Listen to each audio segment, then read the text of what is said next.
Capítulo 3 de Harry Potter e a Pedra Filosofal. A gente está lendo aqui todos os capítulos de Harry Potter para nos preparar para a série, lembrar de tudo que tem no livro. E se você quer ouvir o capítulo 1, capítulo 2, segue aí a nossa playlist, se inscreve no canal e se prepare para os próximos capítulos, porque a gente vai ler aqui com vocês e nós vamos fazer nossos comentários. Eu comento aqui, vocês comentam aí embaixo. Então vamos lá, capítulo 3, As Cartas de Ninguém. A fuga da jiboia brasileira rendeu a Harry o seu castigo mais longo. Na altura em que lhe permitiram sair do armário, as férias de verão já haviam começado e Duda já quebrara a nova filmadora, acidentara o aeromodelo e, na primeira vez em que andara de bicicleta de corrida, derrubara a velha senhora Fig quando ela atravessava a rua dos alfaneiros de muletas. Harry ficou contente que as aulas tivessem acabado, mas não conseguia escapar da turma de Duda, que visitava a casa todo dia. Pedro, Dennis, Malcolm e Gordon eram todos grandes e burros, mas como Duda era o maior e mais burro do bando, era o líder. Os demais ficavam bastante felizes de participar do esporte favorito de Duda, perseguir Harry. Por esta razão, Harry passava a maior parte do tempo possível fora de casa, perambulando e pensando no fim das férias, no qual conseguia vislumbrar um raiozinho de esperança. Quando setembro chegasse, ele iria para a escola secundária e, pela primeira vez na vida, não estaria em companhia de Duda. Duda tinha uma vaga na antiga escola do tio Walter, Smeltings. Pedro ia para lá também. Harry, por outro lado, ia para a escola secundária local. Duda achava muita graça nisso. Eles metem a cabeça dos garotos no vaso sanitário no primeiro dia de escola, contou ele a Harry. Quer ir lá em cima praticar? Não, obrigada, respondeu Harry. O coitado do vaso nunca recebeu nada tão horrível quanto a sua cabeça. É capaz de passar mal. E correu antes que Duda conseguisse entender o que dissera. Então, Harry, ele era sagaz. Ele dava umas respostas. Ele não era bobinho. Certo dia de julho, tia Petúnia levou Duda a Londres para comprar o uniforme da Smeltings e deixou Harry com a senhora Fig. A senhora Fig não estava tão ruim quanto de costume. Vocês lembram quem que é essa senhora Fig, né? No último capítulo, a gente viu que eles iam levar o Duda para o zoológico com um amigo dele e ia deixar o Harry com a senhora Fig, que é a vizinha deles. Na Ordem da Fênix, o Harry descobre que a senhora Fig ela era uma bruxa e que o Dumbledore deixou ela lá para poder ficar de olho no Harry, para ficar acompanhando, para ver se estava tudo certo e etc. Aqui, nessa altura do campeonato, a gente não sabe que a senhora Fig é uma bruxa, a gente só descobre lá na Ordem da Fênix. Só que o Harry não sabe, né? Ele não sabe nem que ele é bruxo, e ela não sabe que ela é uma bruxa e que ela tá lá de olho nele. Ele só descobre também lá na Ordem da Fênix. A senhora Fig não estava tão ruim quanto de costume. Afinal, fraturara a perna porque tropeçaram em um dos gatos e não parecia gostar tanto deles quanto antes. Deixou Harry assistir à televisão e lhe deu um pedaço de bolo de chocolate, que pelo gosto parecia ter muitos anos. Naquela noite, Duda desfilou para a família reunida na sala de estar, vestindo o uniforme novo da Smeltings. Ai, gente, a senhora Figs, ela é uma bruxa, mas ela é um aborto, ela não consegue fazer magia. Tá bom? E lá no mundo bruxo, para quem não sabe, quando um bruxo nasce de família bruxa e não consegue fazer magia, é chamado de aborto. Naquele dia, Duda desfilou para a família reunida na sala de estar, vestindo o uniforme novo da Smeltings. Os alunos da Smeltings usavam casaca marrom avermelhada, calções cor de laranja e chapéus de palha. Carregavam também bengalas nodosas, que usavam para bater uns nos outros, quando os professores não estavam olhando. Isto era considerado um bom treinamento para o futuro. Ao contemplar Duda nos calções laranja novos, tio Walter disse com a voz embargada que aquele era o momento de maior orgulho em sua vida. Tia Petúnia rompeu em lágrimas e disse que não podia acreditar que era o seu Dudinha. Estava tão bonito e adulto. Harry não confiou no que poderia dizer. Achou que 2 de suas costelas talvez já tivessem partido, só com esforço para não rir. Havia um cheiro horrível na cozinha na manhã seguinte, quando Harry entrou para o café da manhã.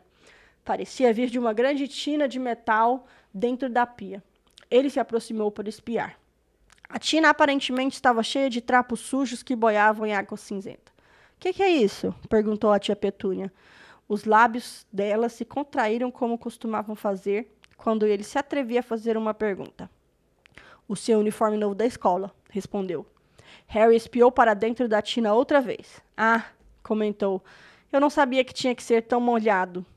Não seja idiota, retorquiu tia Petúnia com rispidez. Estou tingindo de cinzento umas roupas velhas de Duda para você. Vão ficar igualzinha às dos outros quando eu terminar. Harry tinha sérias dúvidas, mas achou melhor não discutir. Sentou-se à mesa e tentou pensar na aparência que teria no primeiro dia de aula.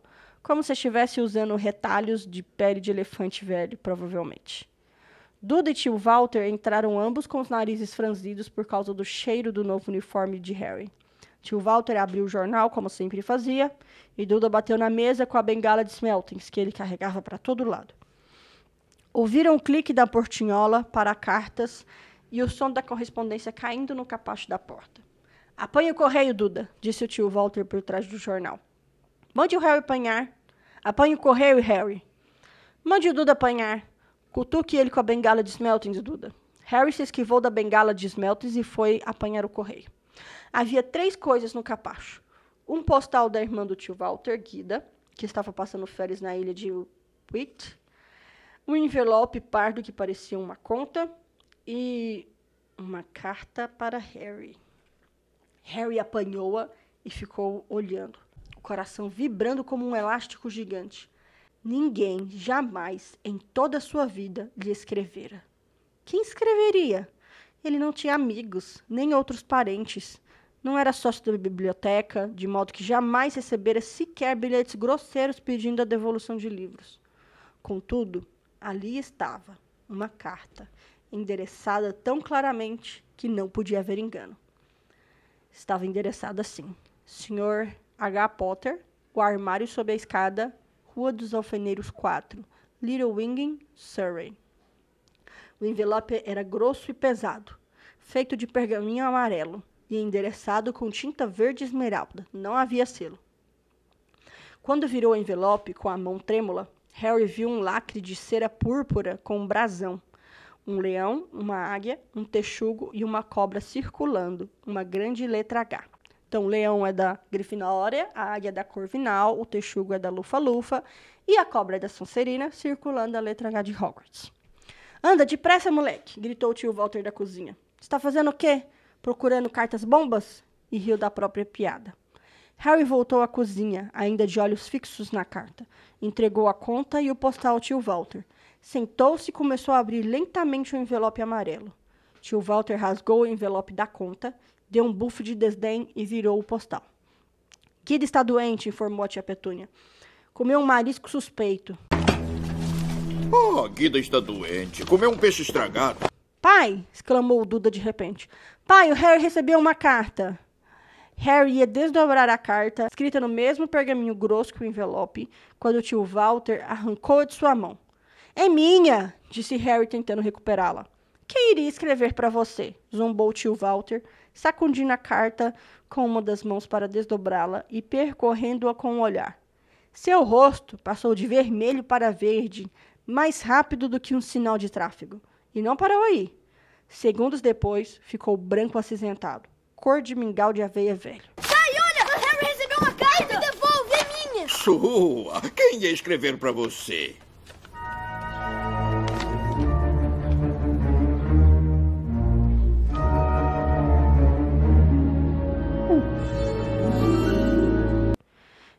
Petúnia, ofegou. Duda tentou agarrar a carta para lê-la, mas tio Walter segurou-a no alto, fora de seu alcance. Tia Petúnia apanhou-a, cheia de curiosidade, e leu a primeira linha. Por um instante, pareceu que ela talvez fosse desmaiar. Levou as 2 mãos à garganta e produziu um ruído de engasgo. Walter! Ai, meu Deus, Walter! Eles se encararam, parecendo ter esquecido que Harry e Duda continuavam na cozinha. Duda não estava acostumado a ser desprezado. Deu uma bengalada forte na cabeça do pai. Gente, que menino. Gente, o menino deu uma bengalada na cabeça do pai. E o pai não fez nada?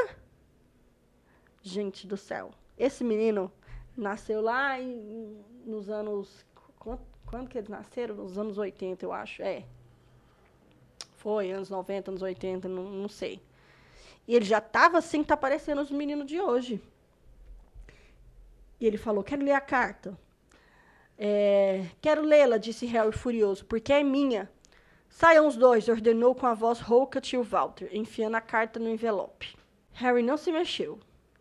Quero minha carta, gritou. Me deixe ver, exigiu Duda.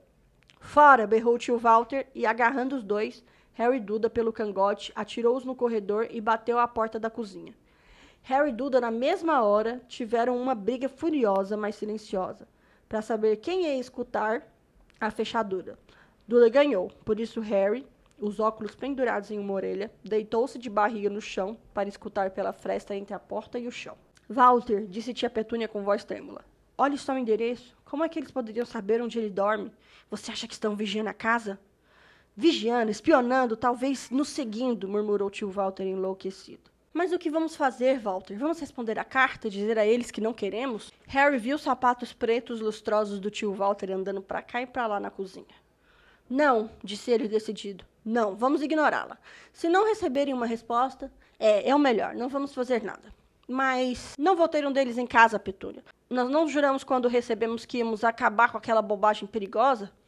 Aquela noite, quando voltou do trabalho, o tio Walter fez uma coisa que nunca fizera antes. Visitou Harry no armário.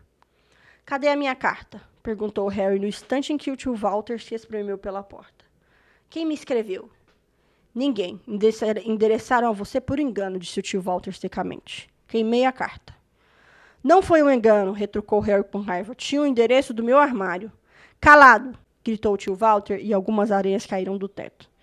Ele inspirou algumas vezes e então fez força para produzir um sorriso que pareceu bem penoso. Sim, Harry, sobre esse armário, sua tia e eu estivemos pensando. Você realmente está ficando grande demais para ele. Achamos que seria bom se você mudasse para o segundo quarto de Duda. Por quê? Perguntou Harry. Não faça perguntas, disse com rispidez o tio. Leve essas coisas para cima agora. A casa dos Dursley tinha 4 quartos. Um para o tio Walter e tia Petúnia. Um para hóspedes, em geral a irmã do tio Walter Guida. Um onde Duda dormia e um onde Duda guardava todos os brinquedos e pertences que não cabiam no primeiro quarto. Harry precisou de apenas uma viagem para mudar tudo o que tinha do armário para o quarto do andar de cima. Sentou-se na cama e deu uma olhada à sua volta. Quase tudo ali estava quebrado. A filmadora, com apenas um mês de uso, estava jogada em cima de um pequeno tanque com que, certa vez, Duda atropelara o cachorro do vizinho. No canto estava o primeiro televisor de Duda, no qual ele enfiara o pé quando seu programa favorito fora cancelado. Havia uma grande gaiola de pássaros, antigamente habitada por um papagaio que Duda trocara na escola por uma espingarda de ar de verdade, e que estava guardada numa prateleira com a ponta dobrada, porque Duda se sentara em cima dela. Outras prateleiras estavam cheias de livros. Eram as únicas coisas no quarto que pareciam nunca ter sido tocadas. Lá de baixo veio o barulho de Duda gritando com a mãe. Eu não quero ele lá. Eu preciso daquele quarto. Manda ele sair. Harry suspirou e se esticou na cama. Ontem ele teria dado qualquer coisa para estar ali. Hoje, preferia estar no seu armário com aquela carta, ali em cima sem ela. Então, o Walter só deu o quarto para o Harry porque ele achou que eles estavam sendo espionados. E ele ficou com medo de alguém descobrir todo o maltrato que o Harry recebia, que ele dormia no armário embaixo da escada. Por isso que ele deu o quarto, só por isso. Não foi porque ele estava bonzinho, não. Quando o correio chegou, o tio Walter, que parecia estar tentando ser agradável com Harry, fez duro de buscá-lo. Por isso que ele estava tentando ser agradável. Ele achava que eles estavam sendo vigiados. Eles o ouviram bater nas coisas do corredor com a bengala de esmeltens. Então ele gritou. Chegou outra, Sr. H. Potter, o menor quarto da casa, Rua dos Alfeneiros 4. Com um grito sufocado, tio Walter saltou da cadeira e saiu correndo pelo corredor. Harry logo atrás dele. Tio Walter teve que lutar e derrubar Duda no chão para lhe tirar a carta, o que foi dificultado por Harry, que agarrara o pescoço do tio Walter por trás. Gente, o Harry era muito corajoso mesmo. De tudo que o tio dele e a tia dele fazia com ele, ele ainda pulava ali e agarrava o pescoço dele tentando pegar a carta. Depois de um minuto confuso de luta, em que todos levaram várias bengaladas, tio Walter se endireitou ofegante com a carta de Harry apertada na mão. Gente, esse Duda me dá muita raiva, porque os pais dele não fazem nada. Inclusive, a culpa dele ser assim é dos pais dele. E dá vontade, sabe, desse menino receber uma bronca bem dada. Vá para o seu armário, quero dizer, para o seu quarto, chiou para Harry. Duda, saia logo. Harry deu voltas e mais voltas no novo quarto. Alguém sabia que ele se mudara do armário e parecia saber que ele não recebera a primeira carta. Isto significava com certeza que ia tentar outra vez? E desta vez ele tomaria providências para que desse certo. Tinha um plano. O despertador consertado tocou às 6 horas da manhã seguinte. Harry desligou depressa e se vestiu em silêncio. Não podia acordar os Dursley. Desceu a escada sorrateiro, sem acender nenhuma luz. Ia esperar pelo carteiro na esquina da Alfeneiros e receber primeiro as cartas endereçadas ao número 4. Seu coração batia com força quando atravessou sem ruído o corredor escuro até a porta da entrada. Ai! Harry deu um salto no ar. Pisar em alguma coisa grande e mole no capacho. Uma coisa viva. As luzes se acenderam no primeiro andar. E, para seu horror, Harry percebeu que a coisa grande e mole tinha a cara do tio. Tio Walter estava dormindo junto à porta da entrada em um saco de dormir para impedir que Harry fizesse exatamente o que estava tentando fazer. Gritou com Harry quase meia hora e depois lhe disse para ir preparar uma xícara de chá.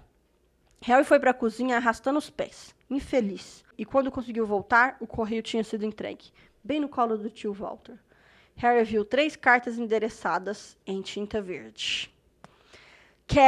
Começou, mas o tio Walter estava rasgando as cartas em pedacinhos bem diante dos seus olhos. Tio Walter não foi trabalhar naquele dia. Ficou em casa e pregou a portinhola para as cartas. Colocou a madeira lá na portinha. Entende, explicou a tia Petúnia por entre os lábios cheios de pregos. Se eles não puderem entregar, então terão que desistir. Não tenho muita certeza de que isso vai dar certo, Walter. A cabeça dessa gente funciona de maneira estranha, Petúnia. Eles não são como você e eu, disse tio Walter tentando bater um prego com um pedaço de bolo de frutas que a tia Petúnia acabara de lhe trazer. Na sexta-feira, chegaram nada menos do que 12 cartas para Harry. Como não passavam pela portinhola da correspondência, tinham sido empurradas por debaixo da porta, metidas pelos lados e algumas até forçadas pela janelinha do banheiro do térreo. Tio Walter ficou em casa de novo. Depois de queimar todas as cartas, apanhou martelo e pregos e fechou com tábua as frestas em volta das portas da frente e dos fundos, de modo que ninguém pudesse sair. Cantarolou pé ante pé no campo de tulipas, enquanto trabalhava, e se assustava com qualquer ruído. No sábado, as coisas começaram a fugir ao seu controle. 24 cartas acabaram entrando em casa, enroladas e escondidas nas dúzias de ovos que o leiteiro, muito confuso, entregara a tia Petúnia pela janela da sala de estar, enquanto tio Walter dava telefonemas furiosos para o correio e a leiteria tentando encontrar alguém a quem se queixar. Tia Petúnia picava as cartas no processador de alimentos. Mas quem é que quer falar tanto assim com você? Duda perguntou espantado a Harry. Na manhã do domingo, o tio Walter sentou-se à mesa do café, parecendo cansado e um tanto doente, mas feliz. Não tem correio aos domingos, lembrou a todos, contente, passando geleia nos jornais. Nada de cartas idiotas hoje. Alguma coisa desceu chiando pela chaminé do fogão enquanto ele falava, e bateu com força em sua nuca. No instante seguinte, 30 ou 40 cartas saíram velozes da lareira como se fossem tiros. Os Dursley se abaixaram, mas Harry deu um salto no ar para apanhar uma. Fora, fora! Tio Walter agarrou Harry pela cintura e atirou-o no corredor. Depois que tia Petúnia e Duda tinham corrido para fora protegendo o rosto com os braços, tio Walter bateu a porta. Eles podiam ouvir as cartas disparando para dentro da cozinha, ricocheteando nas paredes e no chão. Já chega, disse tio Walter, tentando falar com calma, mas ao mesmo tempo arrancando tufos de pelos de bigodes. É um ótimo dia, o domingo. Na minha opinião, o melhor da semana. Sabe por quê, Duda? Porque domingo não tem correio? Isso mesmo, Harry. Não tem correio. Nenhuma maldita carta hoje. Não, senhor. Nenhuma só cartinha. Nenhuma.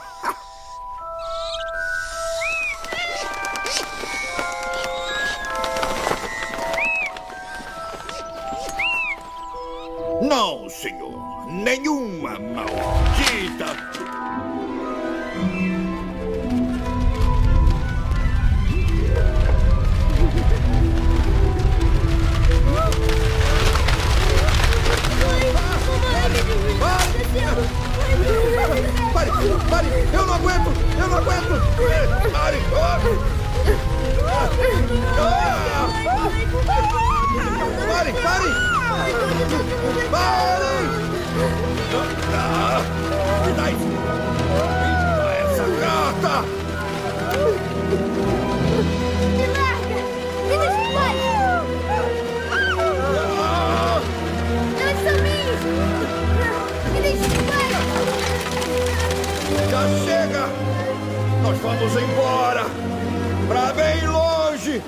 onde não possam nos encontrar. Papai ficou maluco, não ficou? Quero vocês aqui de volta em 5 minutos, prontos para sair. Vamos viajar. Ponham apenas algumas roupas nas malas. Não quero discussão. Ele parecia tão perigoso, com metade dos bigodes arrancados, que ninguém se atreveu a discutir. 10 minutos depois, eles tinham retirado as tábuas para passar nas portas e estavam no carro, correndo em direção à estrada. Duda fungava no banco traseiro. O pai tinha lhe dado um tapa na cabeça por atrasá-los tentando empacotar a televisão, o vídeo e o computador na mochila esportiva. Eles viajaram no carro. E viajaram. Nem tia Petúnia se atrevia a perguntar aonde iam. De vez em quando, o tio Walter fazia uma curva fechada e seguia na direção oposta por algum tempo. Tá achando que estava sendo seguido, né? Para despistá-los, resmungava sempre que fazia isso. Não pararam para comer nem beber o dia inteiro. Quando a noite caiu, Duda estava uivando. Nunca tiveram um dia tão ruim na vida. Estava com fome, sentia falta dos 5 programas de televisão a que queria assistir e nunca levara tanto tempo sem explodir um alienígena no computador. Tio Walter parou finalmente à porta de um hotel de aspecto sombrio na periferia de uma grande cidade. Duda e Harry dividiram um quarto com 2 camas iguais e lençóis úmidos que cheiravam a mofo. Duda roncou, mas Harry ficou acordado, sentado no peitoril da janela, espiando as luzes dos carros que passavam enquanto pensava. Comeram cereal velho e torradas com tomates enlatados frios no café da manhã do dia seguinte. Tinham acabado de comer quando a proprietária do hotel aproximou-se da mesa. Com licença, mas um dos senhores é o Sr. H. Potter? É que eu tenho umas 100 dessa na recepção. E ergueu uma carta para eles poderem ler o endereço em tinta verde. Sr. H. Potter, quarto 17, Railville, Hotel Cokeworth. Harry tentou pegar a carta, mas tio Walter afastou sua mão. A mulher ficou olhando. Eu recebo as cartas, disse tio Walter, levantando-se depressa e seguindo a mulher que se retirava do salão de refeições. Não seria melhor simplesmente irmos para casa, querido? Tia Petúnia sugeriu timidamente horas depois, mas tio Walter não parecia ouvi-la. Exatamente o que andava procurando, ninguém sabia. Ele os levou até o meio de uma floresta, desceu do carro, espiou à volta, sacudiu a cabeça, tornou a embarcar no carro e partiram outra vez. A mesma coisa aconteceu no meio de um campo arado, no meio de uma pente pêncil e no alto de um edifício garagem. Papai enlouqueceu, não foi? Duda perguntou, cansado, a tia Petúnia, no fim daquela tarde. Tio Walter estacionara no litoral, passara a chave do carro com todos dentro e desaparecera. Começou a chover. Grandes gotas batiam no teto do carro. Duda choramingou. É segunda-feira, falou a mãe. O grande Humberto vai se apresentar hoje à noite. Quero estar em algum lugar que tenha televisão. Segunda-feira, isso lembrou a Harry uma coisa. Se era segunda-feira, e em geral, podia-se confiar que Duda soubesse os dias da semana, por causa da televisão, então o dia seguinte, terça-feira, era o 11º aniversário de Harry. Ele ia fazer 11 anos. Naturalmente, seus aniversários não eram lá muito divertidos. No ano anterior, os Dursley tinham lhe dado um cabide e um par de meias velhas do tio Walter. Ainda assim, não se fazia 11 anos todos os dias. Tio Walter voltou sorrindo. Carregava um pacote comprido e fino e não respondeu a tia Petúnia quando ela perguntou o que comprara. Encontrei o lugar perfeito, falou. Vamos, saiam todos. Fazia muito frio do lado de fora do carro. Tio Walter apontou para o que parecia ser um grande rochedo no meio do mar. Encarraptado no alto do rochedo, havia o casebre mais miserável que se pode imaginar. Uma coisa era certa, ali não havia televisão. Estão anunciando uma tempestade para hoje, disse o tio Walter alegre, batendo palmas. E este senhor teve a bondade de concordar em nos emprestar seu barco. Um homem desdentado vinha descansadamente em direção a eles e apontava com um sorriso muito maldoso para um barco a remos velho que subia e descia nas águas cinza grafite lá embaixo. Já comprei algumas rações para nós, disse o tio Walter. Portanto, todos a bordo. Fazia muito frio no barco. Salpicos de água gelada do mar escorriam pelos pescoços deles e um vento cortante fustigava seus rostos. Depois do que pareceram horas, eles chegaram ao rochedo, onde o tio Walter, escorregando, levou-os até a casa em ruínas. O interior Era horrível. Cheirava a algas marinhas. O vento assobiava pelas frestas das paredes de tábuas e a lareira estava úmida e vazia. Havia apenas 2 quartos. Afinal, as rações do tio Walter eram uma embalagem de cereal para cada um e 4 bananas. Ele tentou acender a lareira, mas a embalagem de cereal apenas fumegou e carbonizou. Aquelas cartas viriam a calhar agora, hein? Disse ele animado. Estava de muito bom humor. Obviamente achava que ninguém teria chance de alcançá-lo ali, durante uma tempestade, para entregar as cartas. Harry concordava intimamente, embora este pensamento não o animasse nem um pouco. Quando a noite caiu, a tempestade prometida desabou ao redor deles. A espuma das altas ondas chapinhava nas paredes do casebre e um vento ameaçador sacudia as janelas imundas. Tia Petúnia encontrou uns cobertores mofados no segundo quarto e preparou uma cama para Duda no sofá, comido pelas traças. Ela e tio Walter foram se deitar na cama cheia de calombos ao lado e deixaram Harry procurar a parte mais macia do soalho e se enrolar no cobertor mais rasgado e ralo. A tempestade rugia cada vez com maior ferocidade à medida que a noite avançava. Harry não conseguia dormir. Tremia e revirava, tentando encontrar uma posição confortável, seu estômago roncando de fome. Os roncos de Duda eram abafados pela trovoada que começou por volta de meia-noite. O mostrador luminoso do relógio de Duda, que estava pendurado para fora do sofá em seu pulso gordo, informava Harry que dentro de 10 minutos ele completaria 11 anos. Deitado, ele viu seu aniversário se aproximar, perguntando-se se os Dursley se lembrariam, perguntando-se onde estaria o remetente das cartas agora. Faltavam 5 minutos. Harry ouviu alguma coisa estalar lá fora. Desejou que o teto não caísse, embora, quem sabe, conseguisse se esquentar se isso acontecesse. 4 minutos. Talvez a casa da Rua dos Alfeneiros estivesse tão abarrotada de cartas que, quando voltassem, ele pudesse surrupiar uma. 3 minutos. Seria o mar batendo tão forte na rocha? E faltavam 2 minutos. E que barulho esquisito de trituração era aquele? Será que a rocha estava se desintegrando no mar? Mais 1 minuto e ele completaria 11 anos. 30 segundos. 20. 10. 9. Talvez acordasse Duda, só para aborrecê-lo. 3. 2. 1. Bum! O casebre todo estremeceu e Harry sentou-se reto, arregalando os olhos para a porta. Havia alguém lá fora, que batia, querendo entrar. Você já se inscreveu para o próximo capítulo? Vejo você no capítulo 3.